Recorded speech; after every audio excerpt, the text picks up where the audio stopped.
안녕하십니까, 내과 전문의 김철수입니다. 이번 영상에서는 단백뇨에 대해서 알아보도록 합시다. 지난 시간 혈뇨에 이어 신장내과 김철수의 주종목이라고 할 수 있는 분야입니다. 단백뇨로 걱정하시면서 영상을 찾으셨을 시청자 여러분들께 전 세계 내과 의사들이 진료의 표준으로 삼는 신장내과 교과서를 바탕으로 의학적으로 정확한 정보를 드리도록 하겠습니다. 출발해 볼까요? 일반적으로 단백뇨로 진료실을 찾는 환자의 다수는 건강검진에서 소변에 이상이 있다고 해서 왔어요 하시면서 방문을 하십니다. 정상적인 콩팥은 성능이 좋은 혈액 필터라서 몸에 나쁜 요독물질만은 선택적으로 걸러내고요, 우리 몸에 필요한 단백질은 거의 빠져나가지 않도록 조절합니다. 이러한 신장에 문제가 생기면 단백질이 소변으로 빠져나가서 단백뇨가 발생하는 것이죠. 다만 단백뇨는 그 정도가 심하지 않은 경우 증상이 없기 때문에 평소에는 단백뇨가 있는지 모르고 지낼 수도 있습니다.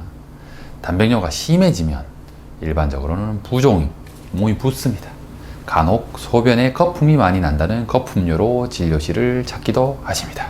건강검진에서 단백뇨가 나온 경우 일반적으로는 다음과 같은 과정으로 진료를 하게 됩니다. 첫째로 일단 재검사를 합니다.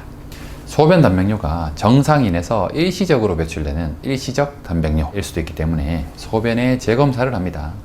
일시적 단백뇨란 열이 나거나 과한 운동을 하는 경우라든지 임신 같은 상황에서 말 그대로 일시적으로 잠시 단백뇨가 발생하는 경우를 말하고요, 소아나 청소년에서 잘 관찰됩니다. 그래서 건강검진에서 단백뇨가 발생한 경우에 일시적으로 검출된 것인지 지속적으로 단백뇨가 배출되는지 먼저 확인하는 것이죠.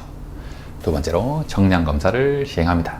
몇 주간의 간격을 두고 시행한 재검사에서도 단백뇨가 확인되는 경우에 정량적인 검사, 양이 얼마나 되는지 확인하는 검사를 시행하게 됩니다. 그래야 교과서적인 단백뇨에 해당하는지 정확한 진단을 할 수 있기 때문입니다. 하지만 간이 검사에서 단백뇨의 양이 많을 것으로 의심되는 경우에 바로 정량검사를 시행하기도 합니다. 외래에서 가장 흔하게 시행하는 검사는 유린 PCR이라는 검사입니다. 한 차례 받아낸 소변에서 단백질, 프로테인과 크레아티닌, 비율을 통해서 24시간 동안 발생하는 단백뇨 양을 추정하는 방법인데, 단백뇨 양이 아주 많은 경우가 아니라면 정확도가 비교적 높습니다. 또 다른 정량검사의 방법으로는 24시간 소변 단백 정량검사라는 것이 있습니다. 말 그대로 24시간의 소변을 전부 다 받아가지고 단백뇨 양을 측정하는 것인데, 하루 종일 나오는 소변을 모두 받아야 하니까 번거롭습니다. 그렇지만 제대로만 받아주실 수 있다면 당연히 가장 정확한 검사가 되기 때문에 검사를 받는 환자가 얼마나 정확하게 받아주느냐가 검사에서 아주 중요한 부분이라고 할 수 있겠습니다. 의학적으로 단백뇨의 정의는 24시간 동안 소변으로 배출되는 총 단백질의 양이 150mg 이상이거나 알부민 단백질이 30mg 이상인 경우를 말합니다. 이렇게 단백뇨 양을 측정하여서 단백뇨 여부를 판정하게 됩니다. 구독, 좋아요, 알람 설정, 건강을 위한 가장 쉽고 편안한 방법입니다. 감사합니다. 단백뇨라 하면 이제 무엇을 의미하는가? 결과를 기다리시는 환자분들은 걱정이 앞서실 텐데요.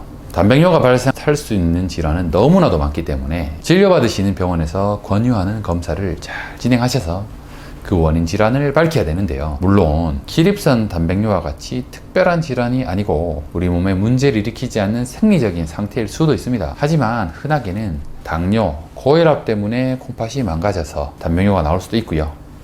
또 한 가지 아주 큰 카테고리는 사고체 신염이라는 것이 있습니다.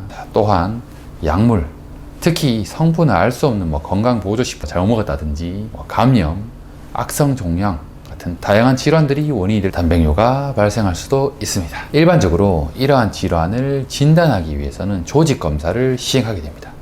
조직검사, 즉 신장 조직을 아주 굵고 긴 바늘로 순간적으로 탁 찔러다 빼면서 조직을 떼내서 현미경으로 보게 되면 정확하게 콩팥에 어떤 문제가 있는지 확인할 수 있게 됩니다. 그렇게 되면 왜 단백뇨가 발생할 수 있는지를 알 수 있겠죠. 단백뇨가 있다고 모두 조직 검사를 하는 것은 아닌데요. 단백뇨의 원인 중 큰 부분을 차지하는 사고체 신염의 경우에는 단백뇨 양이 1g, 즉 1000mg 이상으로 많을 경우에는 질병의 종류에 따라 다양한 적극적인 치료가 필요한 경우가 많습니다. 그러므로 단백뇨 양이 1000mg 이상이면서 원인이 불분명한 경우에 조직 검사를 꼭 시행받으셔야 되고요. 적어도 500ml 이상의 단백뇨가 있는 경우에는 신장내과를 전문으로 진료하시는 내과 전문의 진료를 꼭 받으셔야 됩니다. 이상으로 단백뇨에 대해서 알아봤습니다. 오늘 영상도 단백뇨로 고민하시는 여러분들께 조금이나마 도움이 될 수 있었으면 좋겠습니다. 내과 전문의 김철수, 유익한 영상으로 또 찾아뵙도록 하겠습니다. 감사합니다.